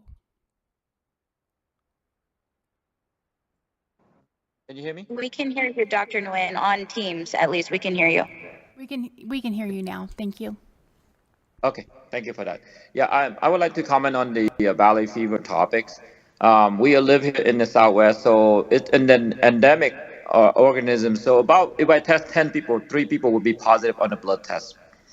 Most of the time we treat based on clinical. What that means is that symptomatic cough, fever, chills, weight loss. And sometimes it's going to the lung, but sometimes it's systemic. So it's good to have a discussion with your clinician. It's never wrong to test for valley fever where we live here in the county. And treatment is pretty simple, it's antifungal therapy. The case that you mentioned there in the hospital, sometimes when we go to the hospital, patients do receiving immune suppressive therapy, like steroid or even some of the rheumatologic treatment for rheumatoid arthritis. Those are immune suppressive therapies. So when the immune system is weaker, the valley fever might manifest in the systemic condition involving the lung or other organ. So it's good to talk to your clinician, and as a pulmonologist on the board of health, and if anyone have questions, I'm happy to support either virtually or in person.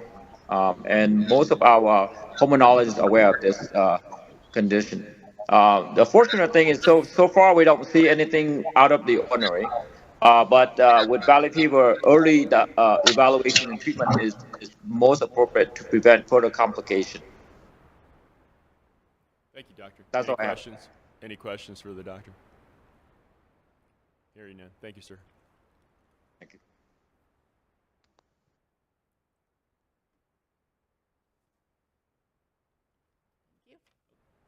Thank you for the presentation. That was informative. We will need a motion to accept, please.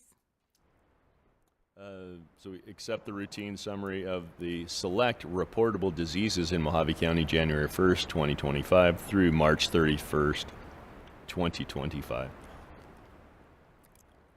Looking for a motion. I make a motion to accept. Second. You've heard that motion and second. Any further discussion? Hearing none, all those in favor say aye. Aye. Aye. Those opposed say nay. The ayes appear to have it. Do have it, so ordered. Number 3, review and approve the minutes of the January 27th, 2025 Board of Health meeting. Everybody had a chance to review the minutes. Looking for a motion. Actually, this is Terry Coyle. Can you hear me? I can, sir. Go ahead and proceed. Yes, I have one question under section 3 regarding Anna Swetzler's epidemiologist presentation on the Mojave Cooperative Electric. It says on the last sentence of the paragraph under section 3, furthermore, the Public Health Department was not responsible for the conducting environmental impact analysis or monitoring compliances. Who is responsible for that then?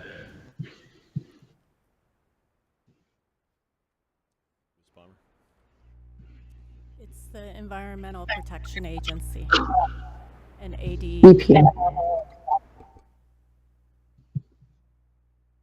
Okay, so there is no local agency that's going to be involved with this. No. Okay, thank you. Thank you, sir. Any other questions on the minutes from the January 27th, 2025 meeting? Hearing none. Looking for a motion.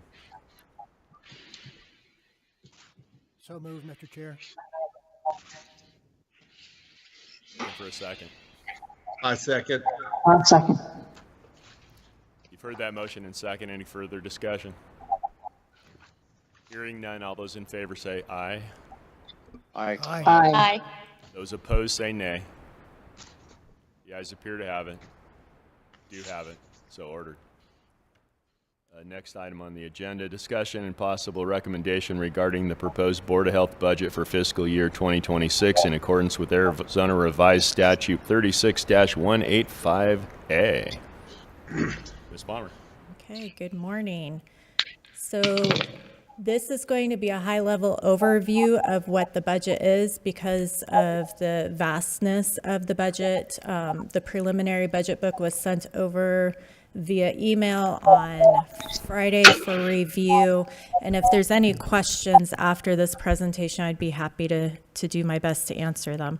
The other item that I want to state is that this is still preliminary because there are still some updates being done up on the third floor by finance, by county finance.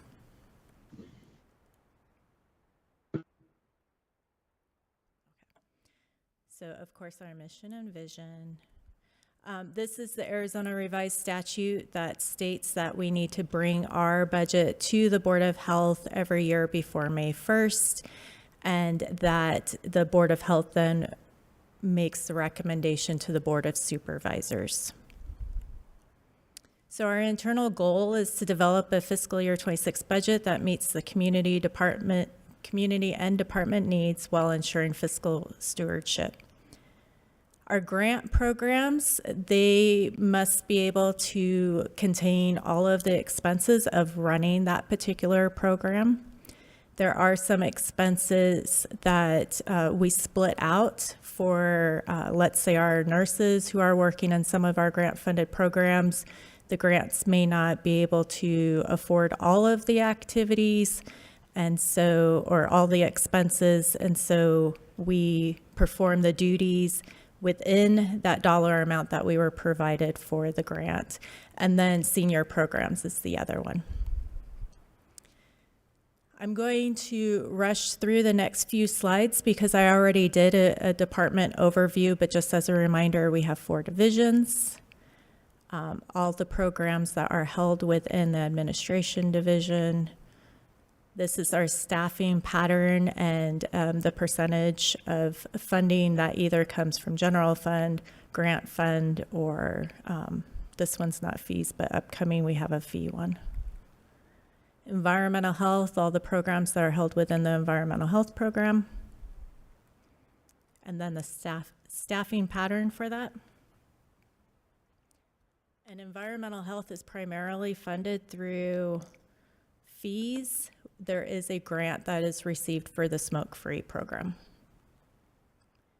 And then nursing division, all the programs, staffing pattern. Nutrition and health promotion division, the programs, and this one's primarily grant funded. And then our staffing pattern. The only piece that is general funded is 11% of the manager, and that's salary, employee-related expenses, only 11% of her employee-related expenses and staffing or salary, her computer and her desk phone. The rest of the salary and ERE comes from grants, so she splits her time out into all of the grants. So here's an overview of the types of service. So mandated is going to be either through Arizona statute or a delegation agreement. Our essential, we define it as highly valued by leadership, the community, and or recognized as best practice by organizations such as ADHS, CDC, and or relevant professional associations, which I do have cited in program descriptions. And then we have our discretionary, which is the program that supports the health and safety of the residents, or it supplements another existing program. So this is the program breakdown of mandated versus essential versus discretionary. And this is fiscal year 24 is the tan bar, fiscal year 25 is the maroon bar, and fiscal year 26 is the teal bar. And this is the overview. It summarizes the spending as it falls into each of those categories. This is comparing the general fund versus grant versus fees. So our general fund transfer in, the fiscal year 24 is going to be actuals. Fiscal year 25 is going to be what's budgeted for this year. And then fiscal year 26 is what we submitted to the county manager and the finance department and is part of the preliminary budget. So the 26 grant funding is down slightly, probably from the reduction in the federal grants. Correct. We experienced that the 3 contracts that were pulled in March, and so that did impact our grant funding. And then we have 3 that were already scheduled to be discontinued on June 30th. Thank you. So there's 2 different tables here. The top one is the general fund. Whoever's playing the pan flute, please stop. That worked. The general fund support for essential services. So this is what it looks like. The general fund support compared to the grant support. The bottom table, just the teal bars, that's the support just for senior programs.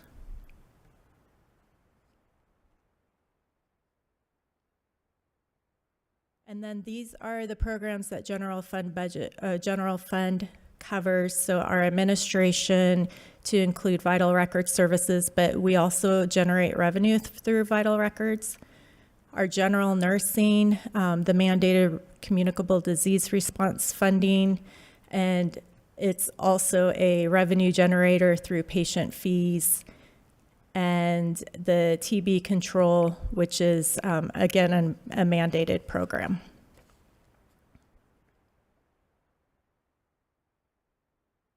So this continues it, as I stated before, the 11% of the nutrition and health promotion manager, and then the senior programs. So the important thing for the senior programs is we have to have a 10% match for the WACOG grant that we receive for that program. In fiscal year 24, we budgeted a match of 35%. Our actual was 17%. Fiscal year 25 budgeted match was 37%. Our actual was 19%. And our fiscal year 26 budgeted match is 45%. And the discrepancy between the budgeted amount and the actual is that we use the grant before we start to do general fund transfer in. And once the grant is spent out, which is about right now, I think we've hit our max on all of our grants, we will start them billing general fund. The other component is we have site councils, a very strong site council in Havasu. We have a stronger than Kingman one in Golden Shores. In Kingman, we do not yet have a site council, but those site councils help supplement our budget by purchasing food. They do upgrades. Havasu building has been upgraded almost entirely by the site council, and they will provide any additional support that we need. They also provide volunteers, so that way we don't have to hire more staff to serve those meals. We have the volunteers coming in and doing that. So you said we don't have a site council in Kingman? No, we do not. We're working on it. Interesting. And Bullhead City does their own program? Correct. So what, the difference between the county nutrition and the senior programs, the nutrition is WIC? County nutrition, so she supports senior programs. Senior programs falls under her.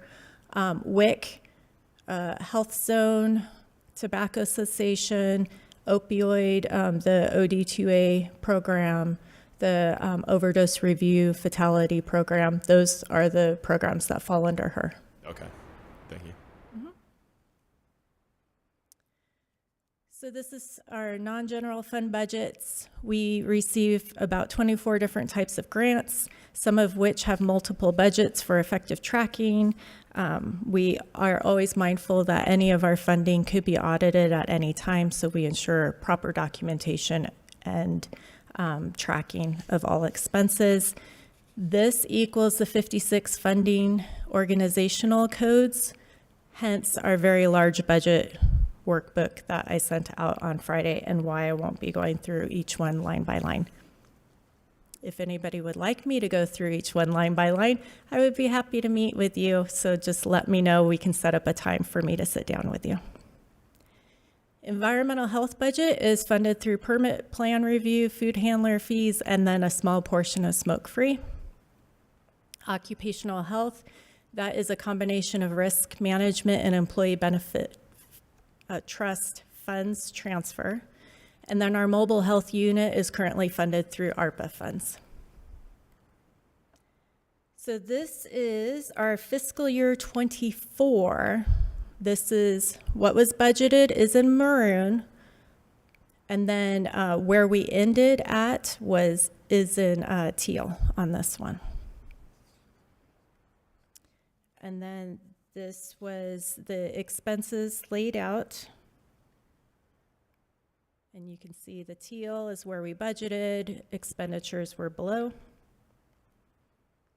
This is going to be fiscal year 25. And this one's a little bit harder to read because we have revenues and totals on the same table. But so far, as of the close of March, the total revenues are up, no, down, sorry. I'm trying to see the little dots. Okay, so the total revenues that we were projecting that we would be collecting is higher than what we're actually receiving. Some of our grants, we expend the expenses first and then we get reimbursed. Actually, the majority of them, we get reimbursed after the fact.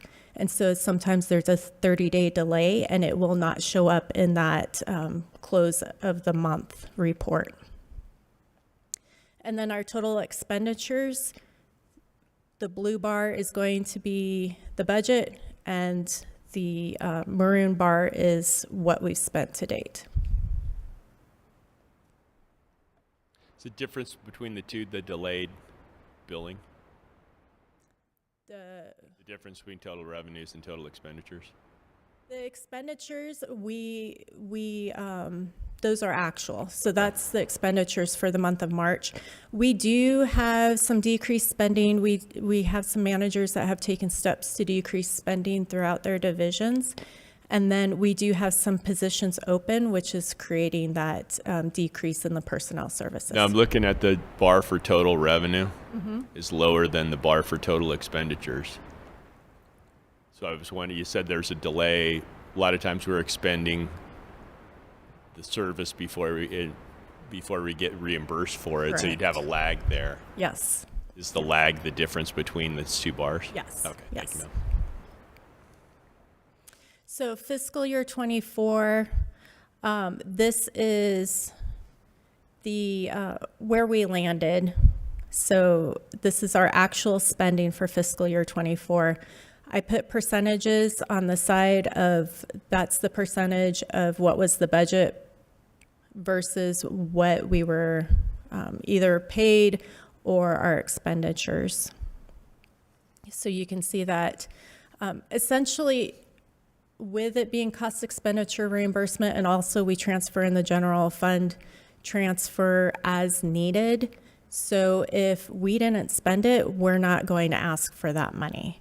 And that goes for both general fund and for the grants. This is for fiscal year 25.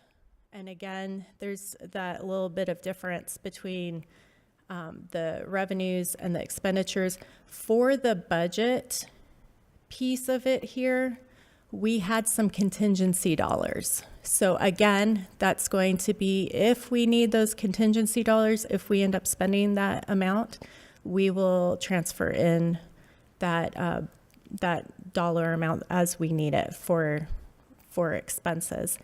For fiscal year 25, we were asked to rely more on contingency to save the general fund money. And so that's why there's a difference there. And we should be at 75% spent right now. And you'll see our total expenditures are at 59%. So we're actually underspent. I was doing the mental calculation of where we are in the fiscal year. Yeah, 75%. Thank you, Director. And then this is our budget that we're requesting for fiscal year 26. And as I stated before, this is taking a holiday from the mosquito mitigation, the $25,000. We are also utilizing some more contingency funds to ensure that we can save the general fund money. The downside to what we presented, initially we presented with our registered nurses being in the general fund, the general nursing account. We received notification that we received, it was about $800,000 of monies from ADHS that we would have till 2027. Those were the funds that were swept. And so what I had done was I had transferred some of the expenses of the nurses, the public health nurses, into that funding to save the general fund money. And now I have to undo that piece of it. So that money bounces from the federals to the state and then to the Correct. county? Okay. Yes. Yep. The federals give it to the state, and then the state gives it to us. Okay. Thank you, Director. Yep. And that was part of, this is somewhat off topic, but when the conversation started about the contracts being brought into question at the federal level, I was confident in what Mojave County had on file because Mojave County's contracts were written in a way where it fit Mojave County's needs. The thing that I did not have control over is what Arizona Department of Health Services had written into their work plan and budget up to the feds. And so although Mojave County met the criteria, the expected criteria for some of the expectations of the new administration, the states did not.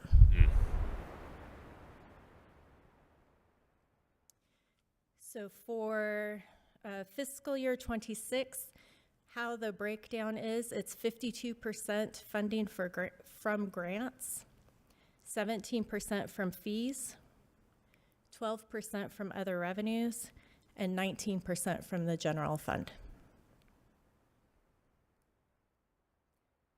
These are some of the charts that were taken from the preliminary budget workbook. Senior programs is always separated out. It's always been that way. I'm not sure why, other than it's 12 different funding org codes by itself. That's a very colorful pie diagram. And then this is senior programs revenue by itself. So you can see anything that's 815, that's going to be general fund, state fund, state grant, and donations. Oh, and a little bit of, we get reimbursed for some of the individuals who we can bill insurance for. And then the other ones, the 841s, 842s, 843s, that's all grant funds. And then we do have a vehicle replacement fund, that's the 604 one. Anytime we surplus a vehicle and it gets auctioned off, we get income from that. And then we do get a little bit of general fund transfer in for that too.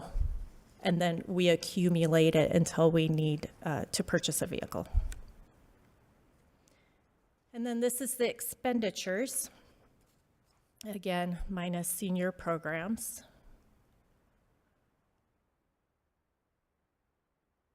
And then this one's senior programs.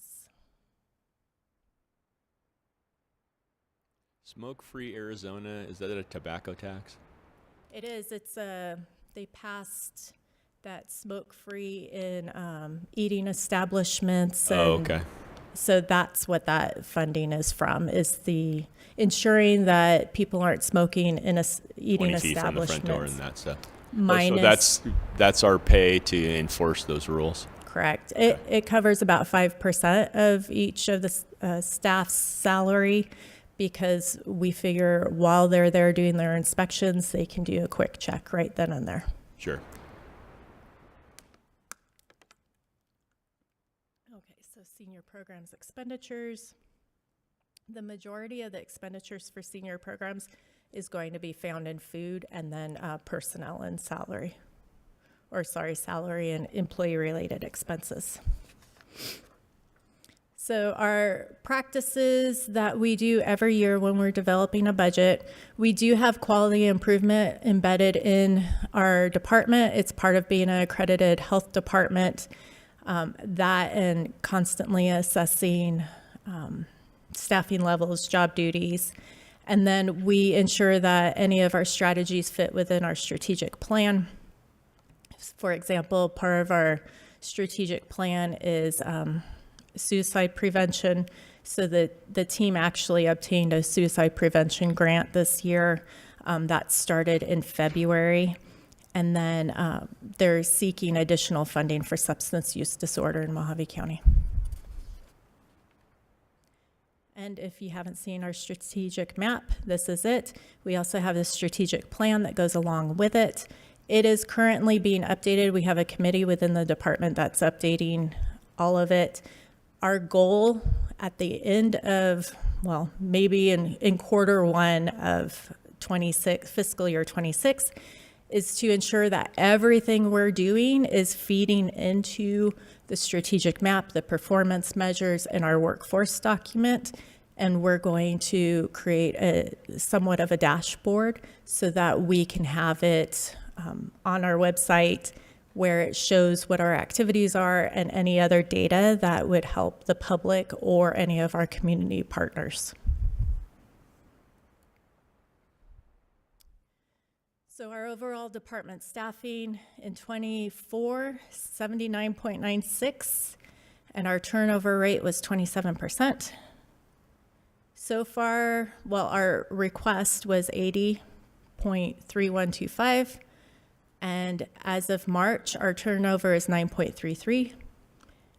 Our request for funding for 26 is going to be 77.3125. And our staffing as of April 2025 is 73.8125. How long have you been director? Since July 1.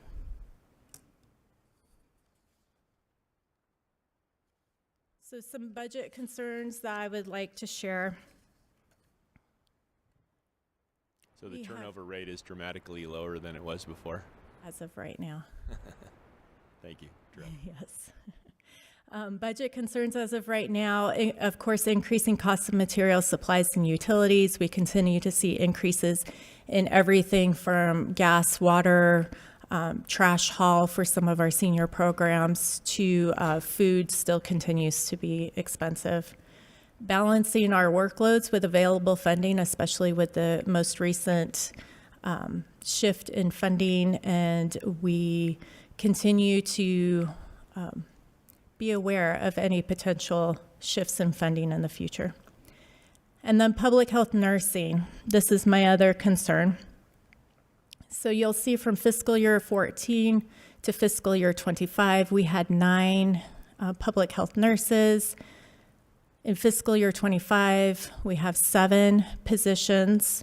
There were 2 positions frozen, one in fiscal year 2017 and then one in fiscal year 2020.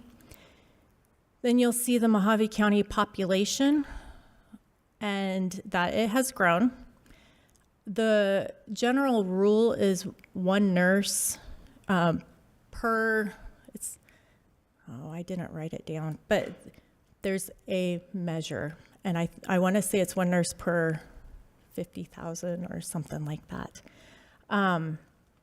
The population growth, we're seeing that the 32,748 increase in fiscal year 25, which technically would put us at needing 46 nurses.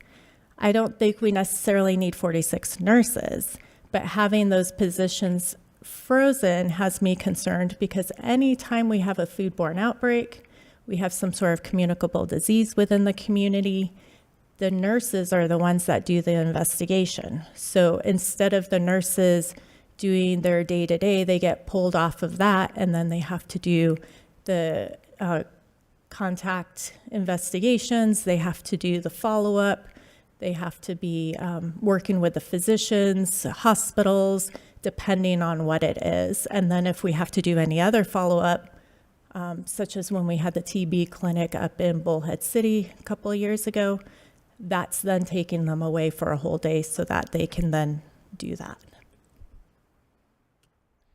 The TB clinic was in response to a TB outbreak?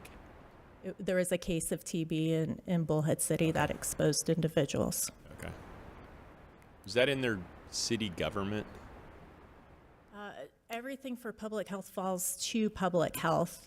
And then there was a statute that was passed, I don't remember what year, but we can't bill the cities for any activities within their city limits. So I'm just trying to remember the details of the case. It's not that important. And this is a chart of all the different counties and the growth that we have seen. So the Mojave County is the fourth. Fiscal year 26 new initiatives. So in our administration division, we have a vital records staff member who will be retiring. She just moved it up to August 1st. She is our only person that works solely in vital records. And so my ask was to be able to hire somebody before her retirement date so that I could have the training overlap and continue to serve the public without it impacting anyone. For our WIC, which is the 229, we have a staff member who was an office specialist. She has since moved into more of a training supervisory role. So she's no longer working within her classification. She's working outside of it. And so that's 100% grant funded though. And then for the 228, that's environmental health. That's the item that we requested for ensuring that local food establishments could meet the safety standards by providing training for them for up to 1 year while everyone shifts over if that 2017 food code is adopted by the Board of Supervisors. And the goal is for the mom and pops, not necessarily the chain restaurants already have something internal where they're meeting this, but the smaller establishments we wanted to be able to support. And that's it. Any questions? Questions for Director Palmer?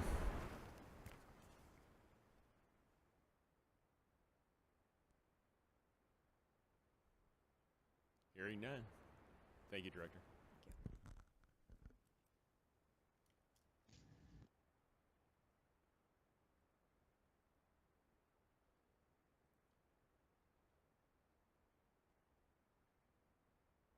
So we need to take action on this.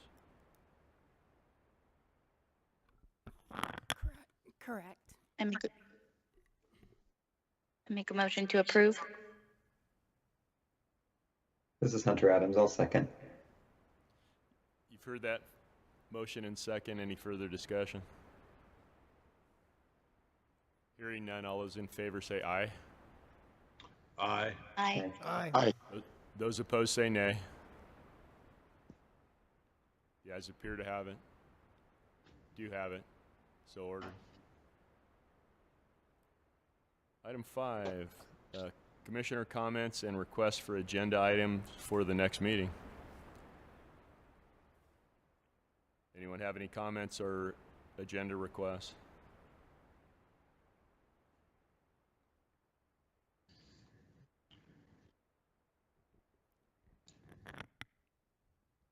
Hearing none. This is Terry Coyle. This is in regards to an email we had received on March 28th, and Miss Melissa had addressed this regarding the federal grant funding cuts.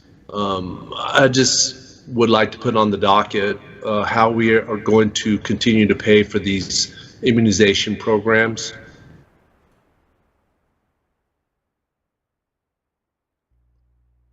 Member Coyle, at this time, we have been able to shift some of the expenses to another grant that were being picked up by that particular program. We will be able to continue our immunizations program as it stands right now unless any other changes are made at the federal level. Oh, okay. Any other comments or requests?